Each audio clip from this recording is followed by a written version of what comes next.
Dozens of major corporations, as a result of Trump's tax bill, paid nothing in federal taxes. What you don't say is that everybody paid less in taxes than they did under Obama or they would under you piece of shit. But I bet you're paying more than you thought. Well, what are you saying? You thought you were going to get a bigger price break. Screw you. Now, I wanted to get into the top socialist lies, top 5 myths that people... Good. I guess these just continually... Let's just start with this. Bernie Sanders town hall at Fox News. It personified everything wrong with the left wing. Let's start with this. I happen to believe, Joe, that we have an absurd tax system. And while millions of people today are paying actually more in taxes than they anticipated, Amazon, Netflix, and dozens of major corporations, as a result of Trump's tax bill, paid nothing in federal taxes. I think that's a disgrace. What you don't say is that everybody paid less in taxes than they did under Obama or they would under you piece of shit. By the way, did you notice he said dozens of corporations? Dozens. Just run a quick search and see how many corporations there are in the United States. Hint, it's a lot more than dozens. If we missed a couple of dozen, that's okay. This is the dishonesty. They're paying more than they expected because they wanted an even bigger tax cut that you and the media deceived them into thinking they wouldn't even get. Even the New York Times did an expose on this. Many people who got a tax cut didn't actually believe that they got one at all. Most people saved money, paid less in taxes this year. The middle class benefited from the tax cut. Everyone did. But I bet you're paying more than you thought. Well, what are you saying? You thought you were going to get a bigger price break. Screw you. This is how socialism works. It deceives people into thinking they're worse off than they are by lying to them and then using that misery to get elected, promising to solve everyone's problem with free money. And this was... We'll get to the top 5, I think the biggest myths, the most pervasive myths. All this was reiterated. There was an article this week announcing memes.tv. Did you see that? It's an online socialist media network who, without a hint of irony, it'll be a paid subscription service. Stephen, that's a tax. So I went to their site to see what they were about. And again, let me know which socialist candidate you want us to live stream next week, starting at 8 p.m. Eastern. Sanders, Harris, Klobuchar, Buttigieg, Warren. Went to their site, Means TV, to see what they're... No surprises. I felt like this segment was long overdue. Let's cycle through the top 5. All right, let's get to it. Yeah. Number 5 is that there is no class mobility. The cards are stacked against you. This comes directly from the new paid subscription socialist network. You only really have like so many options. You can go to the factory, you can go to the college, or you can go to the army. What do I have to do so I can get into a position to where I can chase what I want to chase versus surviving? What? Oh, I feel like I have no options. And you proceed to name all the options. 3 unbelievable options. By the way, the offshoots from those 3 options are probably at least 3,000 options. Like I could work at a factory and work your way up to vice president, factory. This was in Detroit, this network, where a UAW worker cost the company an average of over $130,000 a year. Whoa. I could go into the military. Well, you mean you could get tuition paid for, work your way up to, I don't know, officer, not to mention serve your country? Yeah. Or I got to go to college and choose any of the hundreds of degrees available there? This is like, I only got 3 options. No, I can't do anything. Why are you complaining? Sounds horrible. Because the options I got are only infinity. I don't understand. There are 3 options to on-ramps, basically. There are 3 on-ramps to any option you want for the rest of your life. Okay. This idea that there is no social mobility in the United States. The cards are stacked against you. Over the course of their lives, 56% of Americans will find themselves in the top 10%. 73% will spend at least more than a year in the top 20%. Okay? So this idea that there's a static 99 and top 1% ruling class, it's just not true, particularly in the United States. And this brings me to myth number 4, that capitalism only benefits the wealthy. We hear this all the time, that America sure is a rich country, but for most people, it's terrible. My mom actually told me, like, moving to America just, like, made everything worse. From where? In America, I feel like money is always the problem and the solution at the same time. Are you high right now? Seem to be just doing worse and worse, and nobody really seems to be able to do anything about it. Better and better. You know, why do our parents work all the time and then it's still hard for us? Because you spend too much. Like, a system in place that keeps us there. And to find out about that system, like, it's only $9.99 a month. I buy your cars. I buy your cars. They're not going to stay poor for long. Honestly, here's the thing. No system is perfect. But name me any system throughout the history of mankind that has pulled more people out of poverty than the free enterprise and a capitalist system. Venezuela. They killed them all. There you go. You know what? Here, let's do a mental exercise. Everyone watching, Okay. pick a system, any system right now. Think of it in your head, okay? No, that's the answer. Let's just go under Trump because they try to amplify this with Donald Trump. Look, people are worse off ever. Yeah. We have the lowest unemployment rate in 50 years. Record numbers of workers returning to the workforce. Highest job labor force participation rate. And by the way, even with all of that, we actually have both the lowest layoff rate and the highest amount of unfulfilled, meaning available jobs, since the Department of Labor began recording the statistics ever. It's time to toss your hemp noose over the basement pipe because I only got 3 options: college, military, or being an entrepreneur. It's like I could go to school, study in maybe like the STEM field, or get on Shark Tank. What the f? Like, we need a new system. Right. Hit the notification bell, by the way. Join up at loudequator.com/mugclub. It's more necessary than ever. Half Asian lawyer Bill Richmond can tell you. And of course, subscribe to capitalist. iTunes. And hit the notification bell. I already said that. And rate us on iTunes. It doesn't really matter. Hit the bell. Here's one of the biggest ones. You've heard this a lot, right? The idea that there's no wage growth. One of the most common myths is that wages have remained the same. If you factor in inflation and you look at U.S. where people are working more, but they're not getting paid any more money, here you go. You hear it all the time. And about half of Americans don't own a stock, a mutual fund, or any it means nothing to them. So they'd rather get a wage increase. Key thing that we've been looking at for quite a while that doesn't seem to be moving too much is wages. Yeah. 2%.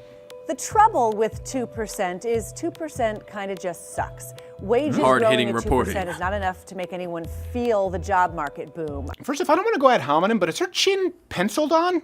It's like the Burgermeister Meisterburger. It has 2 very defined lines. Okay, this is just as problematic, to use their word, as the wage gap, the idea of 77 cents in the dollar. That just compares women make X, men make Y. One problem with computing wage growth, the way that the Bureau of Labor, the statistics do, is they do average hourly earnings. It's going to get a little nerdy. Let me try and go through this really quickly. That doesn't take into account lifetime wage growth. I highly recommend you check out the sources in the overlay that we bring up here right now. Let me distill it for you. When you take into account individual wage growth as calculated by the census, their current population survey, those models, it's actually closer to 5%. Which doesn't suck. No. Average individual wage growth is always higher than the simple average hourly earnings growth. And there are a few reasons for this. And I want you to do your own mental exercise because anecdotal obviously doesn't necessarily prove a point.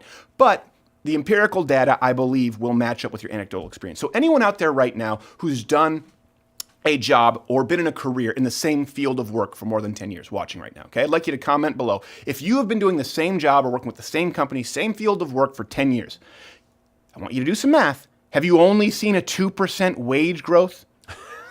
I would challenge anyone out there. Couple lower earners at the beginning of their life, by the way, they tend to have the most wage growth. As people get older, they get wealthier, the percentage of wage growth is less. So if you're seeing that sort of pay bump bottom out a little bit, that now it maybe used to be 10%, 12%, now it's 2%, that means you're probably being paid pretty well if it's over a lifetime. Yeah, exactly. By the way, on top of that, wage growth just hit a 10-year high, despite all the models predicting the exact opposite, and it seems like it's likely to keep accelerating. All right, listen, frankly, much wage growth. US. You're going to be so tired of all the growth with your wages. You won't have room. Your wages will have stretch marks, okay? Here's a second lie. It's really stupid, but I'm going to point out why I think you'll realize it's stupid on its face, but you often don't think of it this way. That wealth inequality is a huge problem. We want to deal with the grotesque level of income and wealth inequality in America. Very few people think it is acceptable or moral that the top 0.1% owns almost as much wealth as the bottom 90%. Here's what I call a stupid exercise. If I doubled every single person right now, watching, listening, doubled all of our incomes tomorrow, every single one, wealth inequality would increase. Would you be pissed?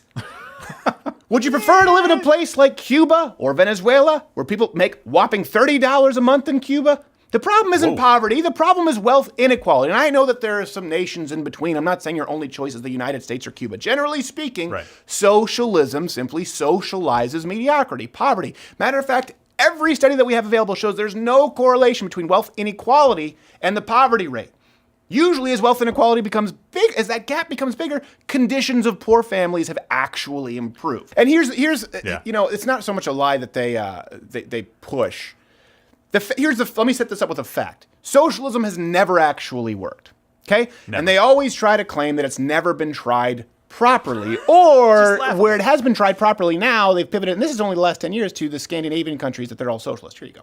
What happened in Venezuela? They call that democratic socialism. But he looks like he's masturbating on a subway. The problem is, though, brothers, that any time there's been the attempts of ordinary people to engage in self-determination, they can get crushed by external nations. Look at U.S. policies toward Venezuela has been very, very ugly. Nicaragua in the same way. So we've never had a chance to really pull it off. So it's only been a movement so far. Well, so long as we know what democratic socialism is, segment. and if we know that in countries in Scandinavia, like Denmark, Norway, Sweden, they are very democratic countries, obviously. America to look more like Scandinavia. That's right.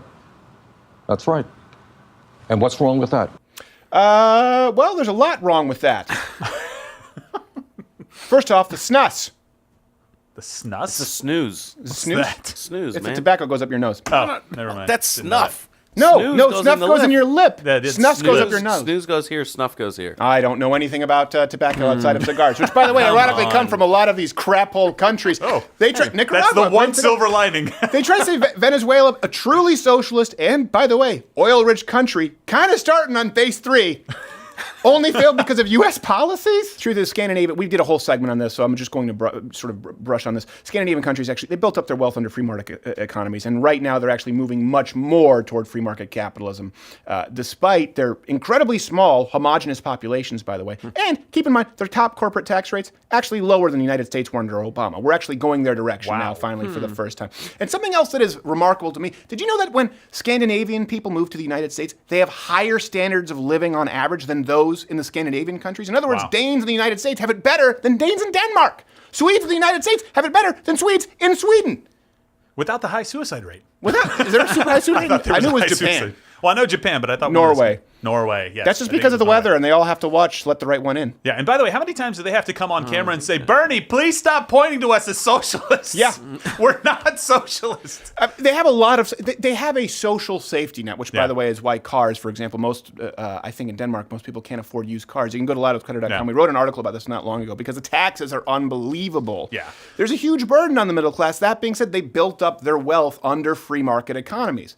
So you can't claim that a country, if the United States, for example, tomorrow became a socialist country, would you say that we became the world's greatest superpower under socialism? No. Of course not. No. Obviously, I would say that the facts are on our side, okay? Because I just listed over a dozen. But I know that both sides argue they're on the side of truth. Okay, let's put that aside for a second.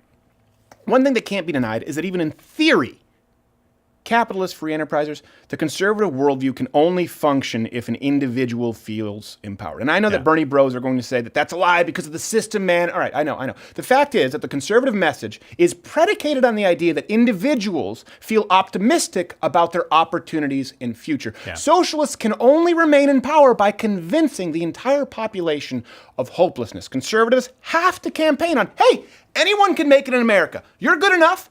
Democrats and socialists but I repeat myself, have to campaign on, you can't make it. You're not good enough. Others are going to win, you'll lose, and none of it is in your control because it's all a part of the system.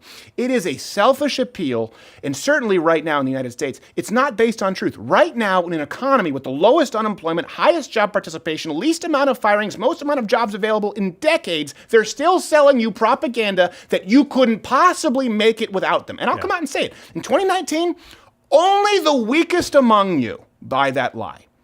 If you look at all of the prospects I just listed out there and you don't feel hopeful in any way, there's no hope for you. You lost hope long before you made that walk to the ballot box. That's my biggest problem.